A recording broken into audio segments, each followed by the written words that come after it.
In part 4, we're going to be covering what you do the night before up to the time that you actually enter the house. The night before, you should be Zillowing or Googling the property, look up the address, and see what you're in for.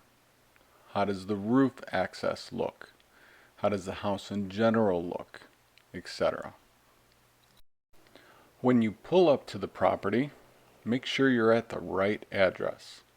Verify the numbers on the house to the numbers on your sheet. Before you even get out of your truck, you should be looking at certain items on your sheet. A, is the property occupied? Are we expecting to see anybody inside? Or is the property vacant? Is it supposed to be empty? The age of the home can tell you a lot about what to expect. Is there going to be polybutylene, aluminum wiring, cast iron plumbing, GFCI's requirements, etc. Refamiliarizing yourself with the square footage of the home gives you some insight as well on what to expect. Is there going to be multiple AC units, furnaces, etc.?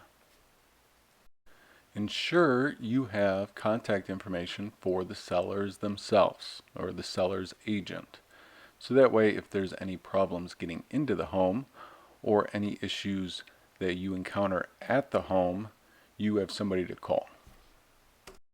The same goes for the customer info and the buyer's agent's info.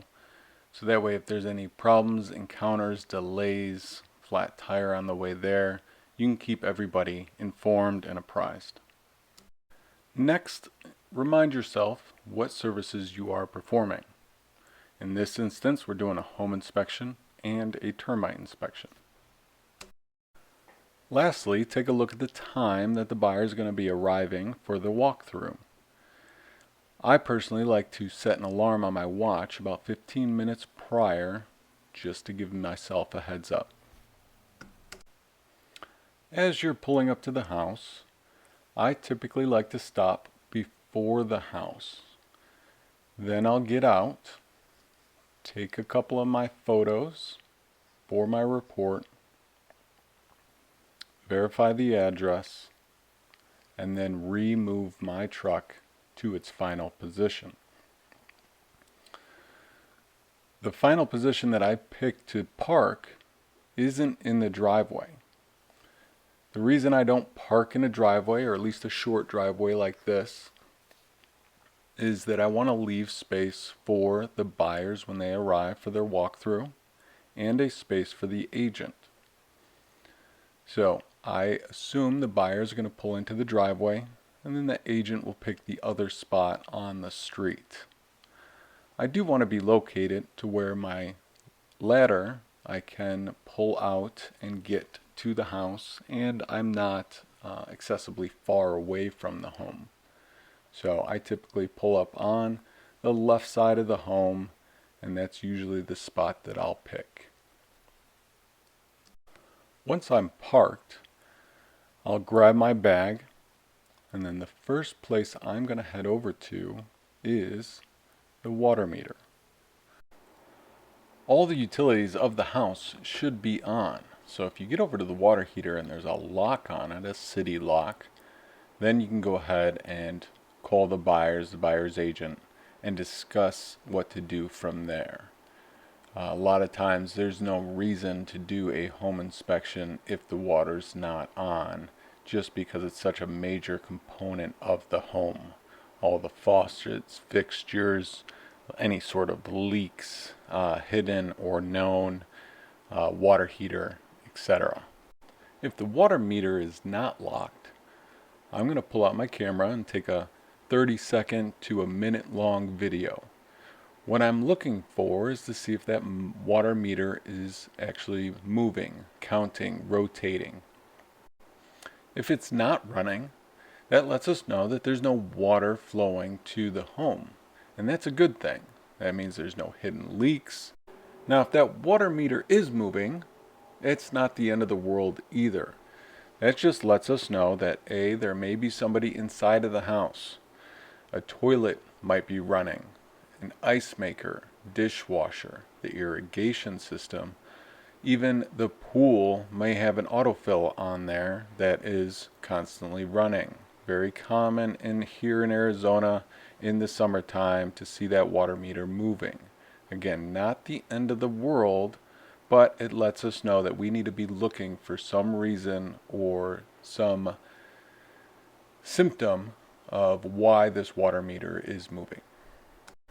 If by the end of the inspection I haven't located the source or the reason why the water meter is moving, if I haven't been able to turn it off or explain it away, then that means that we may have a hidden leak or a big problem, and we want to make sure that the owners and the buyers are aware of that. After the water meter, I'm heading to the front door, but as I head to the front door, I want to make sure and take a good look at the front of those garage doors. And the reason that we're doing that is when we get to the garages in later videos, we'll explain that once those garage doors open, we're not going to get a good look at that again. But when I get to the front door, I'm ringing the doorbell, I'm knocking to let the people know that I'm there, whether it's a vacant property or not, and then I head over to the Supra lockbox. Using my phone, I'll use my Supra E key to access and gain that key. So I knock, ring the doorbell first, then I go get the key. If there's anybody in the home or anybody still there, by the time I get back to the front door, hopefully they're at the front door or at least making their way down to the front door. When I get back to the front door, I'm knocking and ringing the doorbell one last time before I actually enter the home. Once I enter the home, I announce myself without stepping in. We'll hit your home inspections. Here to do a home inspection. Anybody else? The reason I just peek my head in the door, leaving my feet outside when I announce myself, is that it allows me to go ahead and close the door if I need to.